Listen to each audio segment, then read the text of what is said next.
Dia mamerina ny araba tompoko lahy sy tompoko vavy. Dia indro tolotra ho antsika indray izao ny vaovao azo ambara mahakasika ny rivo-doza Jasmine. Niditra tanety tamin'ny 5 ora hariva teo izy tao atsimon'ny Toliara, izany hoe manodidina ny Saint-Augustin.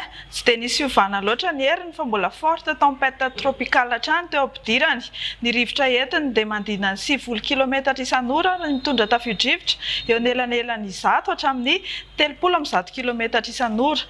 Vinavinaina hena ny heriny mandritra ny fivoarany an-tanety ary vinavinaina hivoaka an-dranomasina ao amin'ny ranomasimbe Indiana ny amin'ny faritra atsimo atsinanana izy ho amin'ny Rapitso. Arak'izany dia mbola hitohy betsaka ny rotsakorana amin'ity alina ity ho an'ireto distrika izay ho tonoina manaraka ireto dia ny distrikan'ny Betioky, Benenitra, Bekily ary ny distrikan'ny Ampanihy. Ho an'ny distrikan'ny Toliara kosa sy ny ao avaratry Toliara dia tsy dia betsaka ny rotsakorana fa ny rivotra no somary ibahan-toerana.